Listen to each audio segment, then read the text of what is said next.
Le but, c'est vraiment de renforcer tout cet écosystème tech et on voit aujourd'hui, c'est important.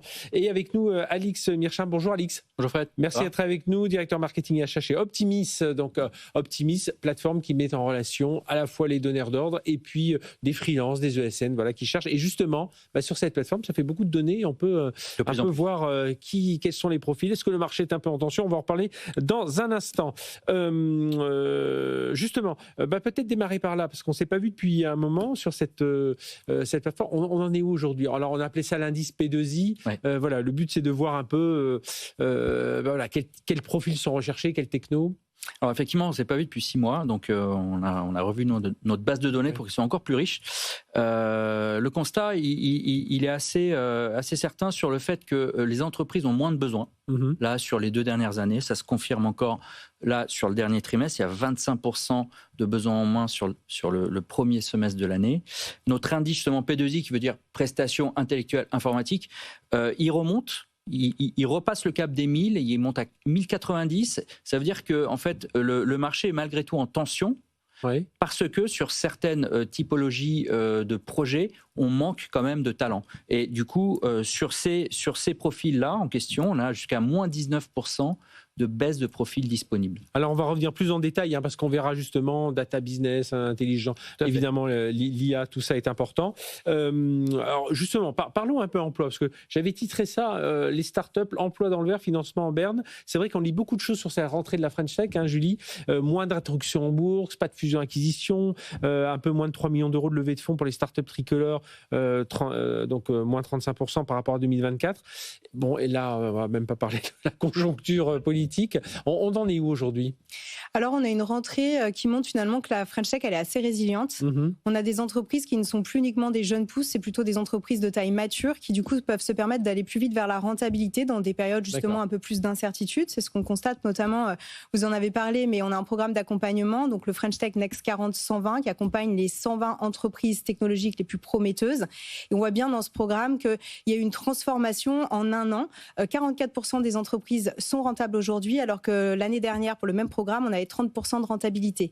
Donc, c'est un vrai changement, finalement, donc il ne faut pas se baser uniquement sur les levées de fonds. Voilà, les levées de fonds, c'est bien, ça montre un état de la santé, mais ce qu'il faut regarder, c'est quand même la rentabilité de tout. C'est la rentabilité qui n'entache pas la croissance, puisque la croissance moyenne de ces entreprises est de 27% par an. Donc, c'est une croissance qui continue à être soutenue. Donc, c'est des entreprises qui vont bien, qui se développent. 93% d'entre elles sont à l'international. Elles se développent bien, donc, mais par d'autres moyens.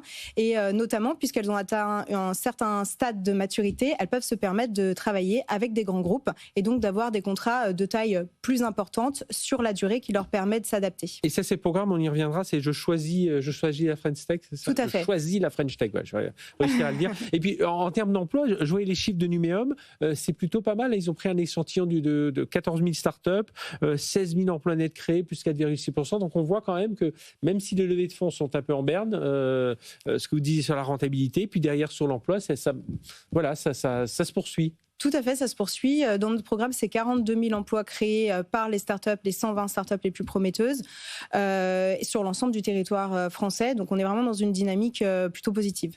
Et alors, regardons un peu les profils. Alors, en revenant sur le baromètre Optimis, Alix, donc il y a quelques tensions sur certains profils, beaucoup moins sur d'autres. Tout à fait. Alors, on a vu le semestre dernier que, par exemple, sur des métiers infra-cloud, on était en baisse. Ça se confirme parce qu'aujourd'hui, les PME qui étaient les derniers, on va dire, à s'équiper de ces technologies cloud sont équipés. Donc, la baisse se confirme fortement. Par contre, sur des sujets qui sont globalement autour de l'IA, donc la data, la business intelligence, forte hausse. D'ailleurs, forte hausse aussi des prix parce qu'on constate sur des TJM data, donc des taux journaliers moyens qui est le taux journalier, la base un peu, du prestataire, une hausse de 28% en un semestre pour être dans une moyenne de 605 € jour. Donc forte hausse de ces tarifs sur ces talents les plus demandés. Et puis surtout ce qui est ERP. Sur les technos les plus demandés, d'ailleurs sans surprise, on se retrouve avec Python. Python qui est le fameux langage de la data.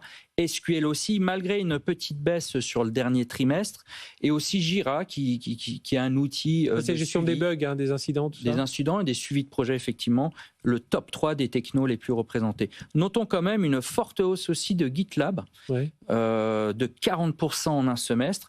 Peut-être que c'est dû un petit peu à l'actualité, ils se sont fait racheter par Microsoft, donc ça crée beaucoup d'engouement. Donc très très forte hausse sur le semestre de GitLab également. Et en termes de fonctions les plus recherchées, des chefs de projet, business analyst? Alors des chefs de projet, le top 3, chefs de projet, business analyst, développeurs, qui sont dans le top 3 effectivement des fonctions les plus recherchées en ce moment.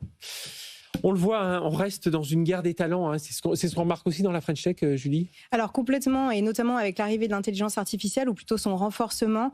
Vous n'êtes pas sans savoir qu'en France, on a parmi les meilleurs chercheurs en intelligence artificielle. Néanmoins, il n'y en a pas assez, évidemment. Et on nous les vole beaucoup, notamment outre-Atlantique. Oui. C'est ça, il y a une demande internationale qui est très forte, et on voit une envolée, je pense que c'est inédit, c'est une véritable bulle des rémunérations, puisque on voit des entreprises effectivement outre-Atlantique proposer des salaires de plusieurs millions d'euros annuels, plusieurs dizaines de millions d'euros. Hein, on entend parfois des chiffres incroyables. Exactement. Donc ça, c'est assez inédit finalement. Mais la chance qu'on a, et nous, ce qu'on voit dans la French Tech, c'est qu'on a des entreprises très innovantes qui arrivent à faire de la rétention de ces talents en associant ces talents à des projets parmi les plus prometteurs. Je pense évidemment à Mistral, je pense à H Company par exemple, qui développent des solutions qui sont implémentables pour nos entreprises et donc qui arrivent à avoir cette rétention de talents. Et donc la bonne nouvelle pour l'ensemble de l'économie, c'est que du coup on a des entreprises françaises qui se positionnent parmi les meilleures en termes d'intelligence artificielle et qui peuvent proposer à l'ensemble de l'économie, je pense aux PME, aux ETI et au CAC 40, qui ont besoin de prendre ce virage d'intelligence artificielle, et bien de trouver les bonnes solutions implémentables rapidement. En plus avec des gens qui viennent pérenniser, on a encore entendu ce week-end, c'était Mistral qui dans sa levée de fonds, ASML devient un partenaire, ASML qui est celui qui fait les machines pour les composants et qui est le numéro 1 mondial, donc on sent il y a cette pérennité. On voit aussi que les startups n'ont pas, ça y est, c'est lancé, même des diplômés de très grandes écoles vont aussi facilement vers des startups que vers des grands groupes aujourd'hui. Oui, je pense que les startups, comme les grands groupes, ont chacun leur technique pour attirer les talents. Dans l'intelligence artificielle et du côté des chercheurs, on voit qu'il y a quand même une prédisposition à aller vers les startups, à participer à la création de quelque chose de vraiment nouveau, mais qui bénéficie à l'ensemble de l'économie, donc c'est assez positif. Et alors, en plus, quand il y a des initiatives comme celle de Je choisis la French Tech, c'est 600 entreprises qui sont signataires, 90 acteurs institutionnels engagés, c'est 1 milliard d'euros mobilisés par 10 grands groupes vers ces startups. Maintenant avec l'arrivée de BNP Paribas il y a 2 semaines. Et puis et à côté, ce qui avait été lancé par la ministre Clara Chapaz, c'est Oselia, donc pour pousser un peu tout le monde à aller vers ces technologies. Voilà, maintenant l'adoption des nouvelles technologies, de l'innovation, elle est clé pour l'ensemble de l'économie parce que l'intelligence artificielle, elle est en train de transformer toute l'économie, tous les secteurs. Il y a, rien qui ne va y échapper. Et donc c'est important d'avoir des solutions qui sont implémentables rapidement, donc de travailler sur cette fameuse adoption. On y travaille avec la mission French Tech de 2 façons. Il y a effectivement le programme Je choisis la French Tech dont vous avez parlé, et il y a un chiffre que je voudrais vous partager qui me paraît vraiment frappant, c'est qu'en 4 ans, le nombre de relations et de collaborations entre grands comptes et start-up a été multiplié par 10. Ouais. Donc on est vraiment dans un mouvement, une transformation culturelle qui est très forte, où ça y est, on arrive à travailler ensemble, grands comptes et start-up, et à avoir des relations avec des process simplifiés, tout le monde a compris, parce que ça allait un peu dans les 2 sens. Ouais. Exactement.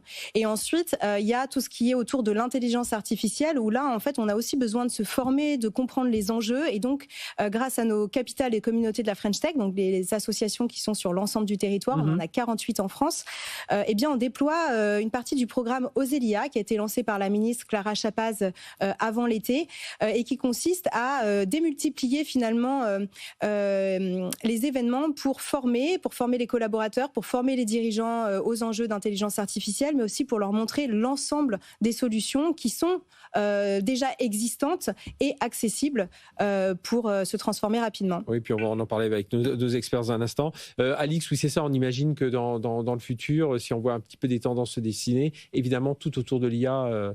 Ouais, ça se confirme clairement, ça fait à peu près 2 ans qu'on le dit maintenant, depuis l'avènement de ChatGPT et tous les modèles de langage qui trouvent leur application dans les entreprises. C'est clairement vers là qu'on va quand on regarde les chiffres de notre baromètre.